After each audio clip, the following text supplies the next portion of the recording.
ഹാമെലിനിലെ കുഴലൂത്തുകാരൻ.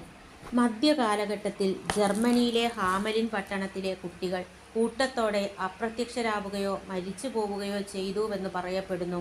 ഇതിനെ ആസ്പദമാക്കി നിരവധി കഥകളും കവിതകളും രചിക്കപ്പെട്ടു. ഗ്രിം സഹോദരന്മാർ സമാഹരിച്ച ഒരു ജർമ്മൻ നാടോടി കഥ.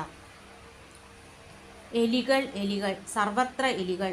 കിടക്കയിൽ, അലമാരയ്ക്കുള്ളിൽ, അടുക്കളയിൽ, കുളിപ്പുരയിൽ, സ്വീകരണമുറിയിൽ, കലവറയിൽ, എന്തിന് കൊച്ചു കുഞ്ഞുങ്ങളുടെ തൊട്ടിലിനുള്ളിൽ വരെ എലികളങ്ങനെ മതിച്ചു നടപ്പാണ്. പള്ളികളിൽ, ഓഫീസുകളിൽ, ആളുകൾ സഞ്ചരിക്കുന്ന വാഹനങ്ങളിൽ, പലവ്യഞ്ജനക്കടകളിൽ, പോലീസ് സ്റ്റേഷനിൽ മൂഷികന്മാരില്ലാത്ത ഒരിടവുമില്ല. ഹാമലിൻ പട്ടണത്തിലെ കാര്യമാണീ പറയുന്നത്. ബെസർ നദിയുടെ തീരത്തുള്ള മനോജ്ഞമായ ഒരു പട്ടണമായിരുന്നു അത്. ശുദ്ധവായു, തെളിനീർ, ഫലഭൂയിഷ്ഠമായ മണ്ണ്, അധ്വാനികളും സച്ചരിതരുമായ ദേശവാസികൾ, എന്തുകൊണ്ടും ഐശ്വര്യപൂർണമായ ഒരിടം.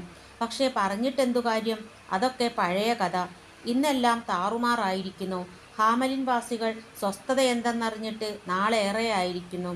എല്ലാറ്റിനും കാരണം എലികളാണ്. ആ നാശം പിടിച്ച എലികൾ.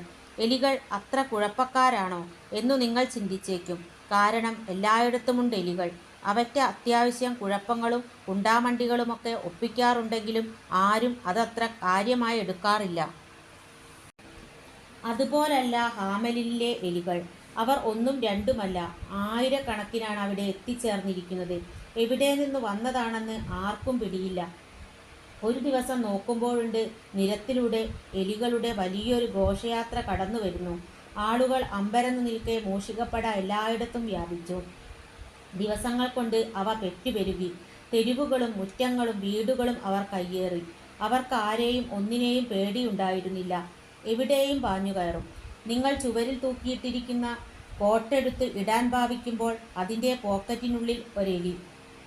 കളിത്തൊട്ടിലിൽ നീന്തി തുടിക്കുന്നുണ്ടാവും 3-4 കുഞ്ഞുങ്ങൾക്ക് കൊടുക്കുന്ന പലഹാരങ്ങളൊക്കെയും കൊതിയന്മാരായ എലികൾ വന്ന് തട്ടിപ്പറിച്ച് കൊണ്ടുപോകും. അടുക്കളയിൽ ആഹാരം പാകം ചെയ്തു വച്ചാൽ കലത്തിനുള്ളിൽ നൂണുകടക്കും. മേശമേൽ ആഹാരം വിളമ്പി വെക്കേണ്ട താമസം അവറ്റകൾ കൂട്ടത്തോടെ അവിടെങ്ങും പാഞ്ഞു നടക്കും. പാത്രത്തിൽ തലയിടും. അതോടെ നിങ്ങൾ ആഹാരം കഴിക്കേണ്ടെന്ന് വെക്കും. ഒരു പണിയും സ്വസ്ഥമായിരുന്ന് ചെയ്തു തീർക്കാൻ പറ്റില്ല. അപ്പോഴേക്കും നിങ്ങളുടെ ഉടലിലും കാലിനടിയിലുമൊക്കെയായി അവറ്റകൾ കയറിയിറങ്ങി നടപ്പുണ്ടാവും. ആളുകൾക്ക് എലികളുടെ ചിലപ്പും ബഹളവും കാരണം അന്യോന്യം വർത്തമാനം പറയാൻ കൂടി വയ്യെന്നായി. അത്രയ്ക്കുണ്ട് ശബ്ദ കോലാഹലം. കൊച്ചു പൈതങ്ങളെ തൊട്ടിലാട്ടുമ്പോൾ 2-3 മൂഷികന്മാരും കൂടി അതിനുള്ളിൽ കയറിയിരുന്നു ഒപ്പം ഊഞ്ഞാലാടുന്നുണ്ടാവും. എന്തിന്? പകലത്തെ അലച്ചിലൊക്കെ കഴിഞ്ഞ് രാത്രി സ്വസ്ഥമായെന്നുറങ്ങാമെന്ന് വെച്ചാൽ അവിടെങ്ങും സ്വൈര്യം കിട്ടില്ല. എലിക്കുഞ്ഞുങ്ങൾ കൂട്ടമായി പാഞ്ഞു വന്ന് കിടക്കുന്നവരുടെ മേലേക്ക് കയറി മറിഞ്ഞ് രസിക്കലാണ് പിന്നത്തെ പ്രധാന പരിപാടി. എലികളെക്കൊണ്ട് ആളുകൾ വശം കെട്ടു. എല്ലാവരും ചേർന്ന് നഗരപിതാവായ മേയർക്കൊരു നിവേദനം സമർപ്പിച്ചു. മൂഷികപ്പടയുടെ കടന്നുകയറ്റം തങ്ങളുടെ സ്വസ്ഥ ജീവിതത്തെ എങ്ങനെയൊക്കെ താറുമാറ് ആക്കിയെന്നതായിരുന്നു ആ നീണ്ട നിവേദനത്തിൻ്റെ വിഷയം. അത് വായിക്കാതെ തന്നെ മേയർക്ക് ജനങ്ങൾ അനുഭവിക്കുന്ന ദുരിതം മനസ്സിലാവുന്നുണ്ടായിരുന്നു. അവരെപ്പോലെ തന്നെ മേയറും അവറ്റകളെക്കൊണ്ട് പൊറുതിമുട്ടിയിരുന്നു. പരാതിയുടെ അടിസ്ഥാനത്തിൽ അദ്ദേഹം ജനപ്രതിനിധികളെ വിളിച്ചുകൂട്ടി. വിശദമായ ഒരു ആലോചനാ യോഗം നടത്തി. എലികളെ നശിപ്പിക്കാൻ പലരും പല പ്രതിവിധികളും നിർദ്ദേശിച്ചു. എലിവിഷം പലതരം, ശക്തിയുള്ള കീടനാശിനികൾ, പലതരം എലിക്കണികൾ. ഓരോരുത്തരും ഓരോരോ ആശയങ്ങൾ മുന്നോട്ട് വെച്ചു. മേയറുടെ നേതൃത്വത്തിൽ ഓരോന്നും പരീക്ഷിച്ചു നോക്കി. എലികൾ പെരുകുന്നതല്ലാതെ ഒട്ടും കുറയുന്നില്ല. ഹാമലിൻ നിവാസികൾ അനുഭവിക്കുന്ന കഷ്ടപ്പാട് കണ്ടിട്ട് അടുത്തും അകലെയുമുള്ള പട്ടണങ്ങളിൽ വസിക്കുന്ന എലിപിടുത്തക്കാരൊക്കെയും ആ വഴി വന്നു. അവർ പല അഭ്യാസങ്ങളും പയറ്റി നോക്കി. ഒക്കെയും വൻ പരാജയം. മനസ്സുമെടുത്ത മേയർ ഇങ്ങനെയൊരു വിളംബരം പുറപ്പെടുവിച്ചു. ഹാമലിൻ പട്ടണത്തിൽ നിന്ന് എലികളെ എന്നേക്കുമായി തുരത്തുന്നവർക്ക് 1000 പൊൻപണം സമ്മാനം. മൈക്കിൽ കൂടി ഉച്ചത്തിൽ വിളിച്ചു പറഞ്ഞതിന് പുറമെ വലിയ അക്ഷരത്തിലൊരു ബാനർ കെട്ടിത്തൂക്കുകയും ചെയ്തു. ആർക്കും കാണാൻ പാകത്തിൽ പട്ടണ കവാടത്തിൽ തന്നെയാണ് അത് പ്രദർശിപ്പിച്ചത്. അങ്ങനെയിരിക്കെ ഒരു ദിവസം മേയറുടെ ഓഫീസ് വാതിലിൽ മൃദുലമായ ഒരു മുട്ടുകേട്ടു. മേയർ ആഗതനോട് ഉള്ളിലേക്ക് വരാൻ ആവശ്യപ്പെട്ടു. വിചിത്ര വേഷധാരിയായ ഒരാൾ അദ്ദേഹത്തിൻ്റെ സമക്ഷത്ത് ഹാജരായി. കുപ്പായത്തിൻ്റെ ഒരു പാതി മഞ്ഞ, മറുപാതി ചുവപ്പ്. മഞ്ഞയും ചുവപ്പും വരകളുള്ള ഒരു നീണ്ട ഉറുമാൽ കഴുത്തിൽ കെട്ടിയിരിക്കുന്നു. കൂടാതെ കട്ടിയുള്ള ഒരു ചരടും കഴുത്തിലുണ്ട്. അതിൻ്റെ അറ്റത്തായി ഒരു കുഴൽവാദ്യം തൂങ്ങിക്കിടക്കുന്നു. കുഴലൂത്തുകാരൻ എന്നാണ് ഞാൻ അറിയപ്പെടുന്നത്. ഈ പട്ടണത്തിലെ എലികളെ തുരത്തിയാൽ താങ്കൾ എനിക്ക് 1000 പൊൻപണം പ്രതിഫലം തരുമോ? 1000 അല്ല, 10,000 പണം തരാൻ തയ്യാർ. നിങ്ങൾ ഈ നശിച്ച എലികളെ എന്നേക്കുമായി ഇവിടുന്ന് ഓടിച്ചു കളഞ്ഞാൽ മാത്രം മതി, മേയർ പറഞ്ഞു. ഇത് കേട്ട് അയാളുടെ മുഖത്ത് നേർത്ത ഒരു മന്ദഹാസം വിരിഞ്ഞു. അയാളുടെ വിരലുകൾ അസാധാരണമാം വിധം നീണ്ടു മെല്ലിച്ചതായിരുന്നു. സാവധാനത്തിലുള്ള ചലനങ്ങളും മൃദുലമായ സംസാരവും ഒക്കെ കൂടി അയാൾക്കൊരു വിഷാദവാന്റെ മട്ടുണ്ടായിരുന്നു. മേയറുടെ ഓഫീസിന്റെ പടിക്കെട്ടുകൾ ഇറങ്ങിയപാടെ അയാൾ തൻ്റെ കുഴൽവാദ്യം ചുണ്ടോടടുപ്പിച്ചു.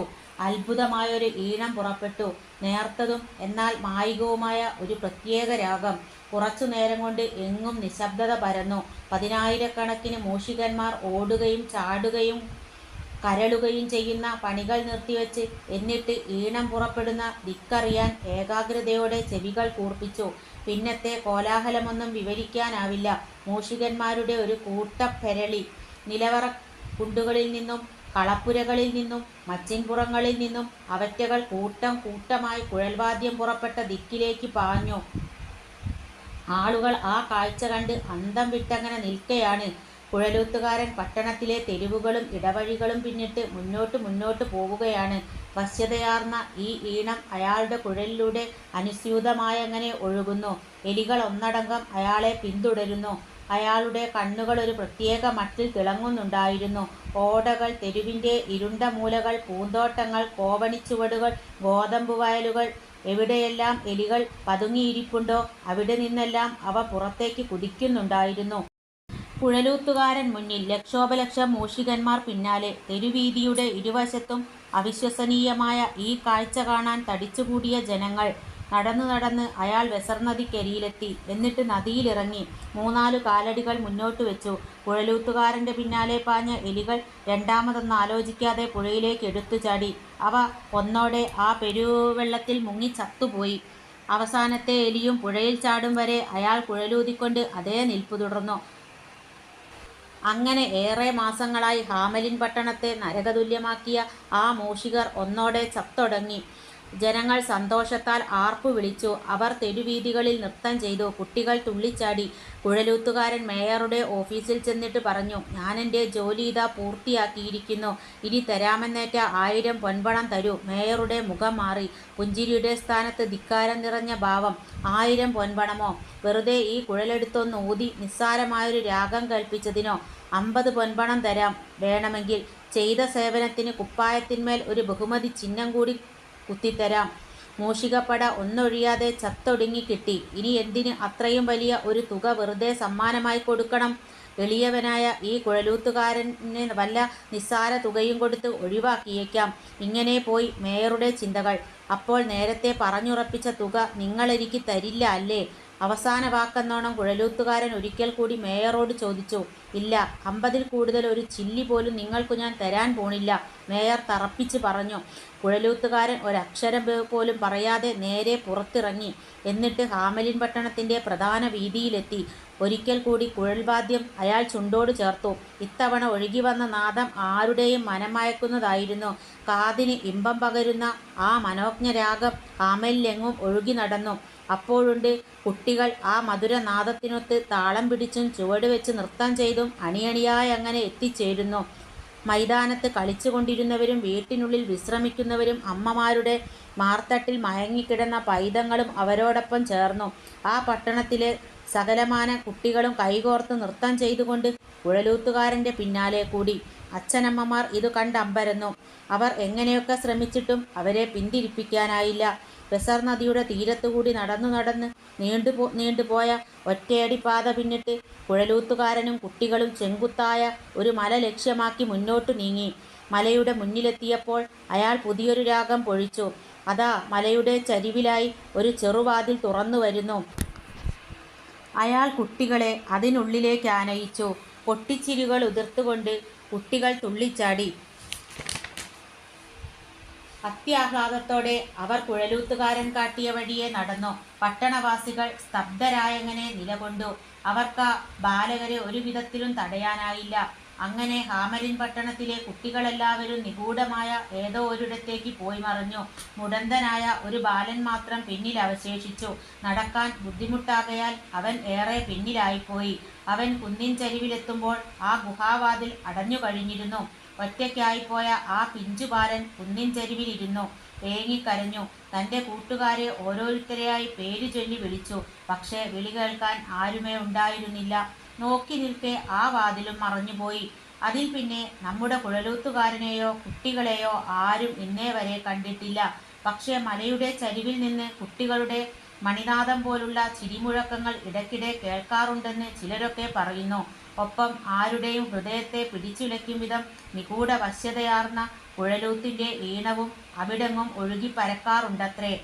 എന്തായാലും അതിനുശേഷം ഒറ്റ എലി പോലും ഹാമലിൻ പട്ടണത്തിൽ പ്രവേശിച്ചിട്ടില്ല. ഉറപ്പ്. പുനരാഖ്യാനം റോസ്മേരി.